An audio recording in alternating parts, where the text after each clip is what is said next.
Frank F इस्लाम यानी कि Frank Fakhruddin इस्लाम एक ऐसा भारतीय बिजनेसमैन, एंटरप्रेन्योर, दानवीर, लेखक, प्रभावशाली व्यक्ति हैं जिनकी हैसियत का अंदाज़ा आप इस बात से लगा सकते हैं कि चाहे नरेंद्र मोदी हो या राहुल गांधी, अमेरिका जाने पर हर कोई उनसे फ्रैंक होने की कोशिश करता है, उनसे मुलाकात करता है, उनकी मेहमान नवाजी का लुत्फ़ उठाता है। इस बार भी जब राहुल गांधी अमेरिका यात्रा पर गए तो फ्रैंक इस्लाम के घर दावत पर पहुंचे। ऐसे में सवाल उठना लाजमी है कि ये फ्रैंक इस्लाम है कौन? आजमगढ़ का लड़का इतना प्रभावशाली व्यक्ति कैसे बन गया? अमेरिका के बिजनेस और राजनीति में इनकी पहुंच इतनी तगड़ी कैसे है? उनका भारत के साथ कैसा जुड़ाव है? बराक ओबामा हो या जो बाइडेन, उनके साथ उनके ताल्लुक इतने अच्छे कैसे हैं? भारत के तमाम राजनेता उनसे मिलने क्यों जाते हैं? और भी बहुत कुछ। इस एपिसोड के अंत तक बने रहिए, इसमें आपको फ्रैंक इस्लाम से जुड़ी बहुत सी नई जानकारियां मिलेंगी।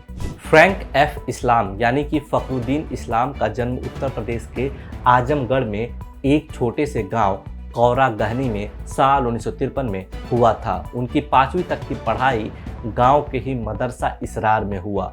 बाद में वो बनारस होते हुए आगे की पढ़ाई करने के लिए अलीगढ़ मुस्लिम यूनिवर्सिटी पहुंचे और उसके बाद उच्च शिक्षा हासिल करने के लिए अमेरिका के यूनिवर्सिटी ऑफ कोलोराडो पहुंच गए।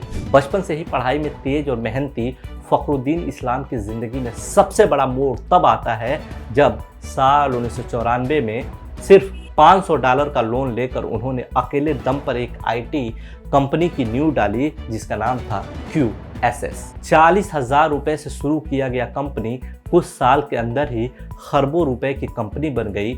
हजारों लोगों को रोजगार मिलने लगा। कंपनी ने कई देशों में अपने बिजनेस को फैला लिया।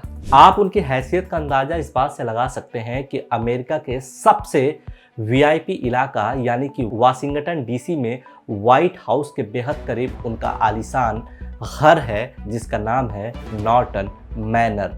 उनका घर अमेरिका के टॉप 10 सबसे बेहतरीन घरों में शुमार है। यहीं पर राहुल गांधी उनके घर दावत पर पहुंचे थे। राहुल गांधी ही नहीं बल्कि उनके घर अमेरिका के कई राष्ट्रपति भी दावत पर जा चुके हैं। यह तो हुआ उनका छोटा सा व्यक्तिगत इंट्रोडक्शन। अब आते हैं अगली कड़ी की तरफ कि आखिर उनका अमेरिका की राजनीति में इतना तगड़ा कनेक्शन कैसे है। फ्रैंक इस्लाम और उनकी वाइफ डेवी डेमोक्रेटिक पार्टी के सक्रिय सदस्य हैं। फ्रैंक इस्लाम ने बराक ओबामा का चुनाव प्रचार भी संभाला था, जो बाइडेन का भी चुनाव प्रचार संभाला, साथ ही साथ बड़े स्तर पर फाइनेंशियल मदद भी दी। ओबामा ने 2013 में उनको जॉन एफ कैनेडी सेंटर का जनरल ट्रस्टी नियुक्त किया था। वो ओबामा के बेहद करीबी सलाहकार भी रहे हैं। जो बाइडेन के साथ भी उनके रिश्ते बेहद अच्छे हैं। 2020 में बाइडेन के चुनाव प्रचार में उन्होंने लाखों डॉलर से ज़्यादा का डोनेशन दिया, अपने आवास पर समर्थन में मीटिंग की, उनके लिए देश भर में फंड राइज किया, नेशनल फाइनेंशियल कमेटी का भी हिस्सा बने।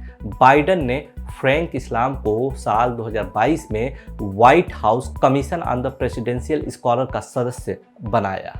अमेरिका जाकर इतनी सफलता हासिल करने के बाद भी वो ना तो अपने देश को भूले हैं, ना ही अपनी देश की मिट्टी। वो अपने गांव के लिए काफ़ी कुछ कर रहे हैं। गांव में ही उन्होंने अस्पताल बनवाया है, IT कॉलेज खोल रहे हैं। वो जिस मदरसे में पढ़े हैं उसका नवीनीकरण कराया है। अपने डिस्ट्रिक्ट आजमगढ़ को IT हब के रूप में विकसित करने के लिए भारत सरकार के साथ प्रोजेक्ट पर काम कर रहे हैं।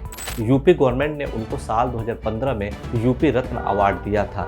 अलीगढ़ मुस्लिम यूनिवर्सिटी जहां से उन्होंने पढ़ाई की है उसका भी वो काफ़ी मदद कर रहे हैं। साथ ही साथ जामिया मिल्लिया इस्लामिया, जामिया हमदर्द जैसी यूनिवर्सिटी को भी बड़े स्तर पर डोनेशन दे रहे हैं। फ्रैंक इस्लाम जैसे लोग भारत की शान हैं।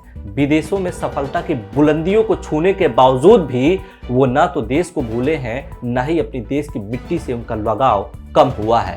फ्रैंक इस्लाम का ऑर्गेनाइजेशन शिक्षा के क्षेत्र में सुधार के लिए बड़े स्तर पर काम कर रहा है।